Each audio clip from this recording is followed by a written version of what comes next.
নমস্কার বন্ধুরা, আজ আমি পোলট্রির থেকে একটা ককরেল নিয়ে আসছি। আজ আমি কিরকম করে রান্না করি আপনারা দেখুন। মুরগিটা আমার কাটা হয়ে গেছে, এখন এই মাংসটা আমি রান্না করব।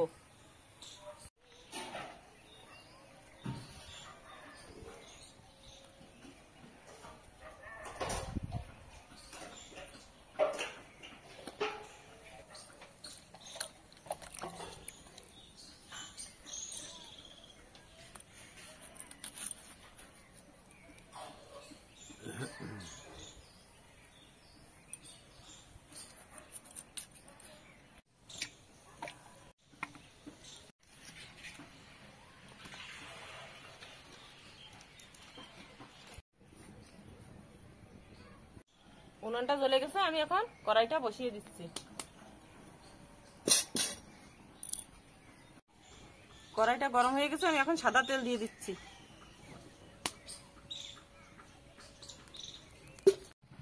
তেলটা গরম হয়ে গেছে, আমি এখন আলুটা ভেজে নিচ্ছি।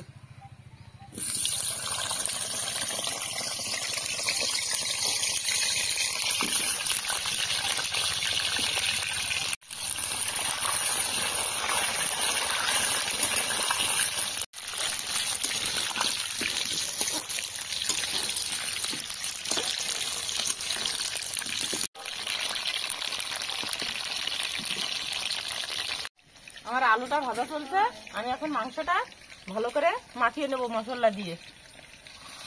তেজপাতা আর গোটা গরম মশলা দিয়ে দিচ্ছি, স্বাদ মতো লবণ দিয়ে দিচ্ছি,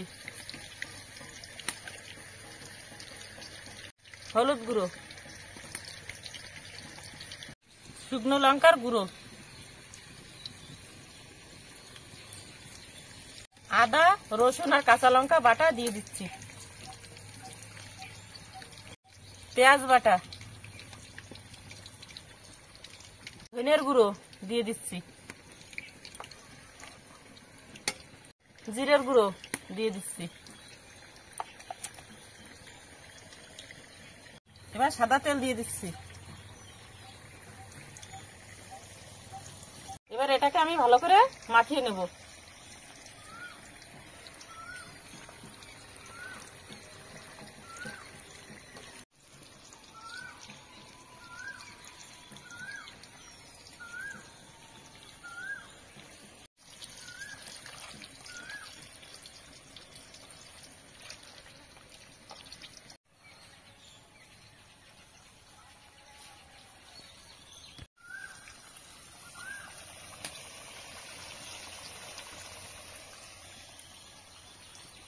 মাংসটা আমি এরকম ভালো করে মাখিয়ে নিচ্ছি।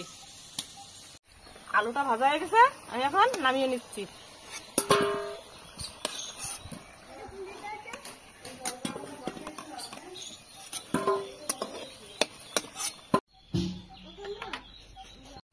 আলু ভাজা তেলের ভিতর আমি গোটা জিরে দিয়ে দিচ্ছি। এবার আমি মাখিয়ে নেওয়া মাংসটা আমি এই কড়াইতে দিয়ে দিচ্ছি।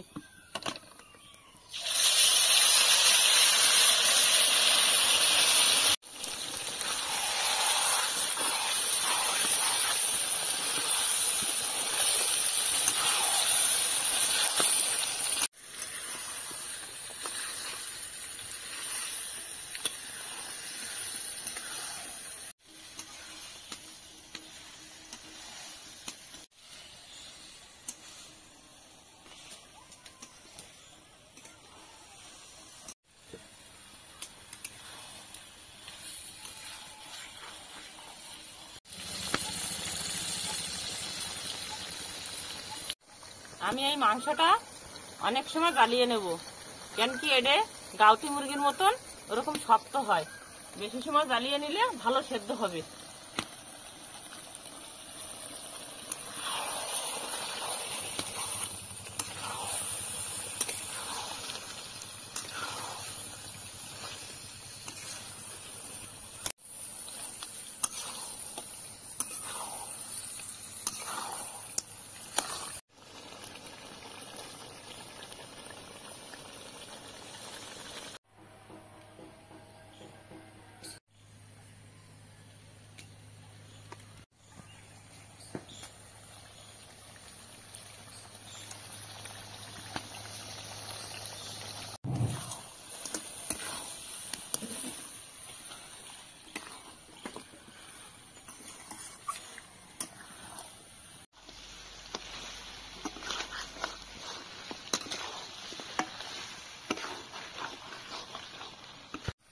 মাংসটা আমি আধা ঘন্টা ভেজে নিছি।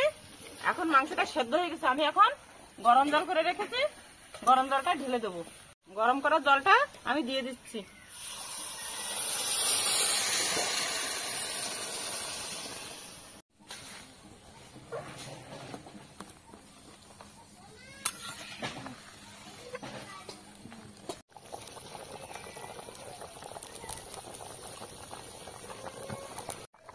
আমার ঝোলটা ফুটে উঠেছে। আমি এখন ভেজে নেওয়া আলু কটা দিয়ে দিচ্ছি।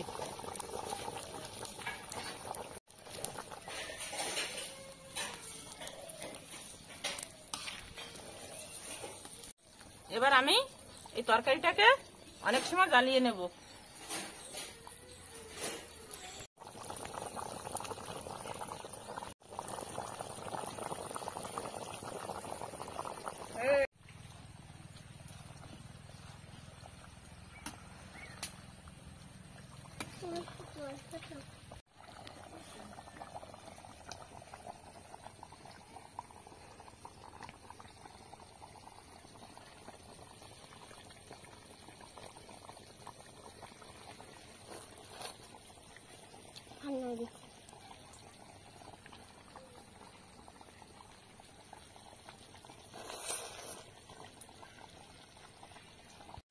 আজকে বেড়ানো গেছে, আমাকে ভিডিও লাইক করো।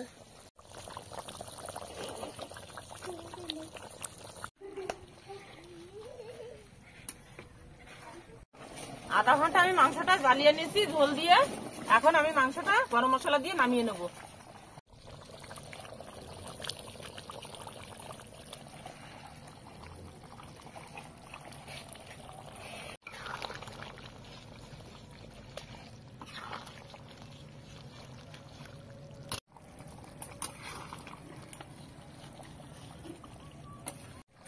এবার আমি তরকারিটা নামিয়ে নিচ্ছি।